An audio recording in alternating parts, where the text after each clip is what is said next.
Today we're here with Chet Fairbanks, one of the partners in Sierra Fire Fuels. Defensible space is what we're going to talk about today. Creating a fire-safe zone, as a matter of fact, your website, firesafezone.com, Fire-safe zone, is about reducing the risk of losing your property in the event of a fire. We've had a lot of those here lately. we have. We've had a pretty intense fire season. Nevada's gotten off pretty good this year, but we've seen California happen, and then we've just had some fires over the past weekend. We've seen a lot of homes being lost.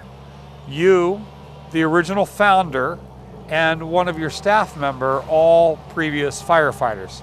Yeah, it's really important because being an engine captain and former engine captain and on crews, we're going through neighborhoods and you actually triage the neighborhoods.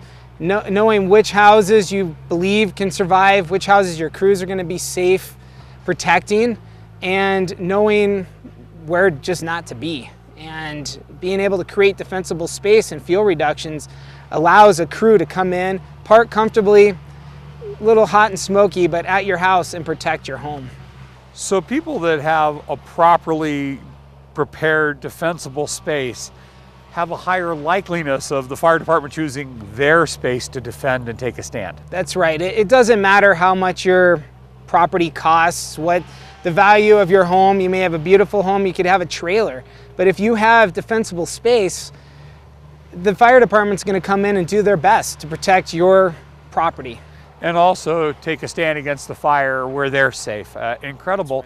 What are we doing here today in the forest where homes are, and this is part of what you protect, but you also protect commercial properties as well. That's right. We're in the urban interface today, and we're working below this home, and the home is surrounded by a lot of fuel. It's not very old, it's only like a year old now, and they haven't gotten around to it, but we're on a nice slope here, and the fire, you can look down into the valley, and there's continuous fuels from the road all the way up to this house.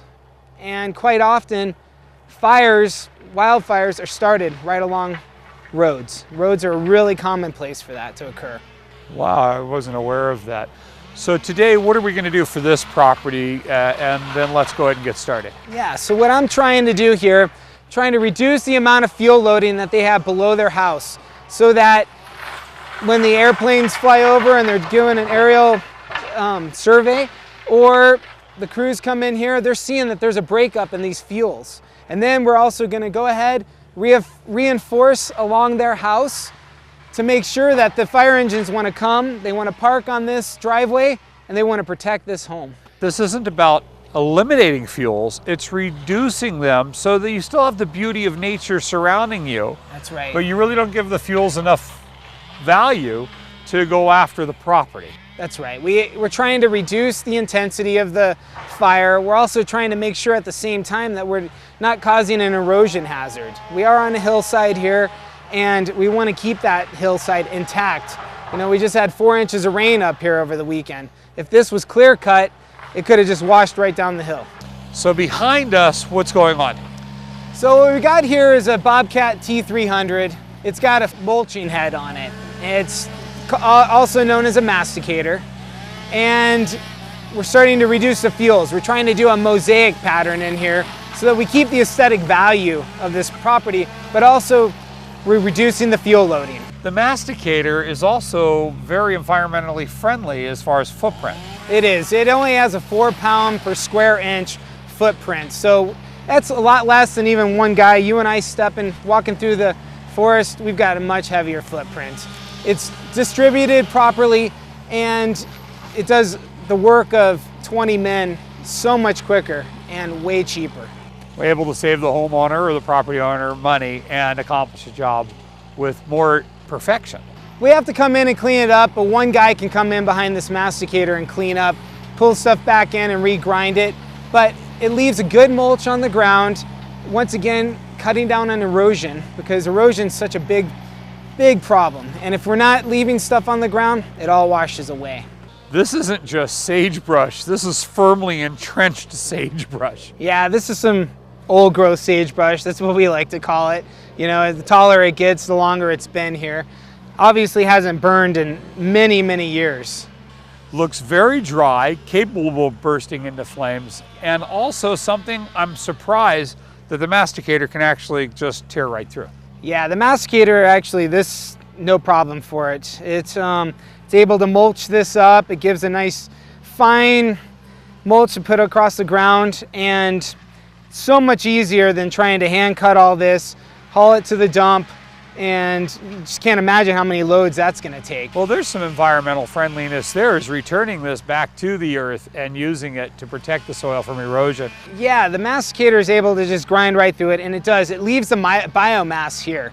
You know, we're not removing any of it and taking it to a dump. We're not loading up the dumps. It's just, again, environmental friendly on so many levels. Let's take a look at the hand crews you have here, because you do use them in many cases as well. What we're trying to do right here is what we call raising the ladder. And we're getting the ladder fuels from the forest floor out away from the flame lengths of all the fuel around it. That way, trying to potentially keep the fire out of the tree or from burning it up. And aesthetically, still keeping the tree intact for the property owner and the beauty of the surrounding. This manzanita, as beautiful as it is an extreme fire danger. Yeah, you know, it's a favorite. It's a beautiful bush. The homeowners love it. A lot of people do, but really volatile fuel. When you say volatile, you're talking about flash burn, high temperature. That's right. It burns hot. It burns quick. You know, it's in the realms of the chaparrals, the manzanitas, and it's yeah, it's a dangerous fuel. Then you're going to push some of this back, you're going to leave it, you're going to minimize it but not eliminate it, so the homeowner still has this beautiful landscaping. That's right. But enough that it potentially shouldn't reach these other trees which you're raising the canopy level on. Yeah, that's, you know, we still want the aesthetic value. It does look nice, and if we strip everything, it's adverse. So we're trying to just manicure here, at the same time reducing the fuels. It's fantastic. The homeowner's going to have all the beauty and a safer house. What people see behind us are trees. You see something completely different. Yeah, I mean, I see a beautiful forest here, but I also see a lot of need for management. And once we've managed the forest, we need to continue to manage the forest. We need to be good stewards of the forest.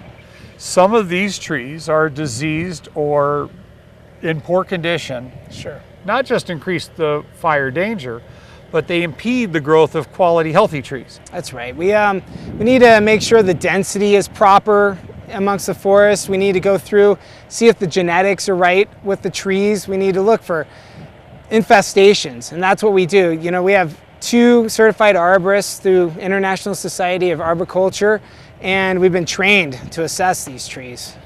What makes you so unique in your industry is that you just don't create a fire-safe zone.